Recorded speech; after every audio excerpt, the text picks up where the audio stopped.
Assalamualaikum warahmatullahi wabarakatuh, Bapak Ibu semuanya, guru hebat.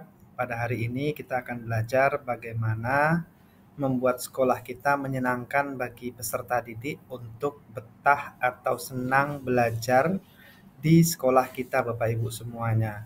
Dan Bapak Ibu, pada tanggal 4 Juni 2024 ini kita mari bersama-sama Bapak Ibu semuanya untuk menyimak bagaimana dan apa dan langkah-langkahnya itu harus seperti apa untuk membuat sekolah kita menyenangkan Bapak Ibu semuanya. Mari kita saksikan bersama-sama Bapak Ibu. Terima kasih sudah senantiasa selalu bersama dengan Kombel Baraja Basamu SMK Negeri 7 Sijunjung.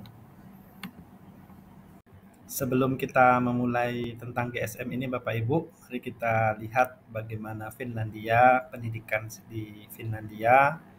Bagaimana Finlandia mempunyai mimpi untuk membentuk SDM-nya, sumber daya manusia, karena Finlandia ini adalah negara yang kecil, yang sulit dalam sumber daya alamnya, sehingga mereka punya mimpi besar ke depannya untuk membentuk manusia, sumber daya manusia yang luar biasa Bapak Ibu semuanya. Kita lihat Bapak Ibu bagaimana di Finlandia ya Bapak Ibu.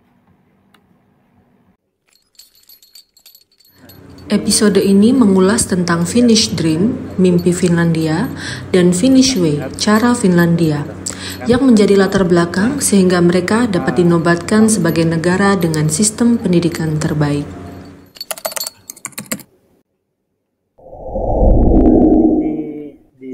Kita coba ini ya, belajar dari negara yang dianggap paling bahagia di dunia, dan di satu sisi yang dianggap paling siap untuk menyiapkan the future skills.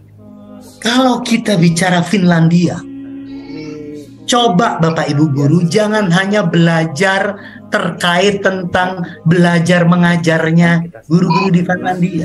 Yang perlu Bapak Ibu ambil kemudian modifikasi adalah gagasan. Ini negara kecil antara Rusia dan Skandinavia, diapit dia sangat dingin, dia sumber daya alamnya miskin. Tapi mereka harus hidup, maka mereka harus bisa merekayasa alam yang tidak baik dan sumber daya alam yang rendah itu dengan apa? Berfokus pada sumber daya manusia utamanya itu. Ada 3 hal yang perlu Bapak Ibu pelajari di sini. Yang pertama adalah bangsa Finlandia selalu punya mimpi tentang dunia pendidikan dan manusia.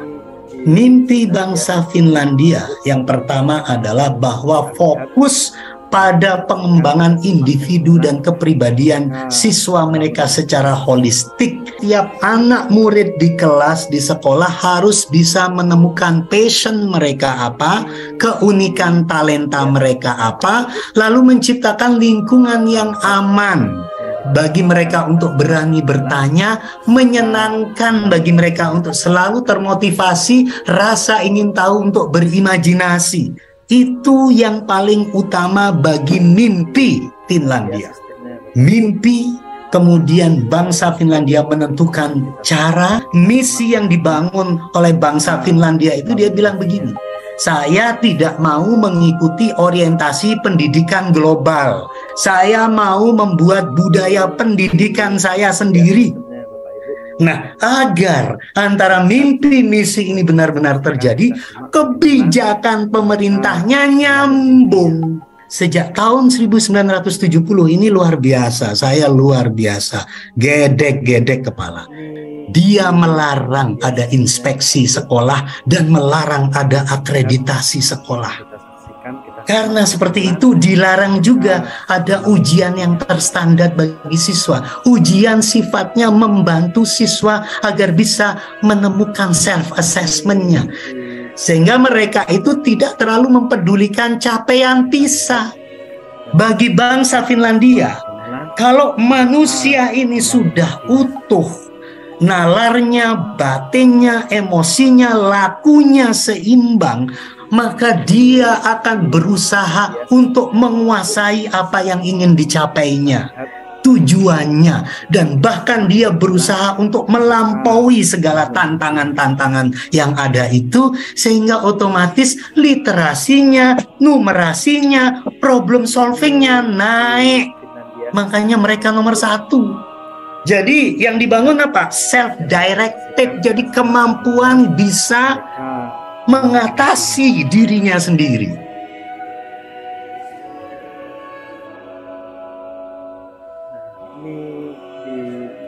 Sistemnya Bapak Ibu, kita lihat dan kita saksikan, kita simak bagaimana guru itu harus menjadi intelektual worker, pekerja intelektual, bukan teknisi yang mengurusi administrasi. Karena dia intelektual, maka dibangunlah misi bagi guru itu, harus punya otonomi luas.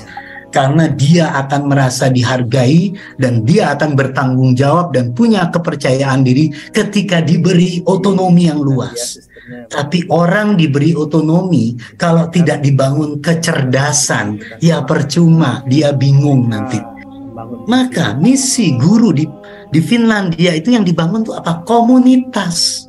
Karena kata bangsa dia, pemerintahnya, ini nggak mungkin aku ngasih pelatihan terus-menerus buat guru. Biayanya banyak, guru itu harus berkembang. Berkembang itu tidak setiap pelatihan, berkembang itu tiap detik, tiap waktu. Nah, siapa yang bisa menemani mereka berkembang? Ya teman-teman sejawatnya sendiri. Berarti gimana caranya? Ya berarti bangun komunitas, kata bangsa Finlandia. Dan di komunitas itu bukan hanya sekedar menukarkan cara belajar mengajar, praktek-praktek belajar mengajar. Yang dibangun itu menarasikan mimpi bangsa Finlandia. Narasikan mimpimu ini. Narasikan tentang individual yang holistik ini, yang utuh ini. Otomatis nanti pasti ada pertanyaan tentang bagaimana cara belajar mengajar yang baiknya itu. Otomatis itu dampak. Lagi-lagi bukan tujuan utama sharing itunya ya. Ini perlu Bapak Ibu ketahui ya, supaya tidak sekedar hanya mau belajar cara belajar mengajarnya saja. Penting itu tapi nggak cukup. Ini di Finlandia sistemnya Bapak Ibu, kita lihat dan kita saksikan, kita simak bagaimana mereka membangun mimpinya. Nah, terima kasih Bapak Ibu sudah menyaksikan. Nanti kita akan membahas di session 2-nya untuk penerapan GSM di negara kita Bapak Ibu semuanya. Terima kasih. Assalamualaikum warahmatullahi wabarakatuh. Nah, terima kasih Bapak Ibu sudah menyaksikan. Nanti kita akan membahas di session 2-nya untuk penerapan GSM di negara kita Bapak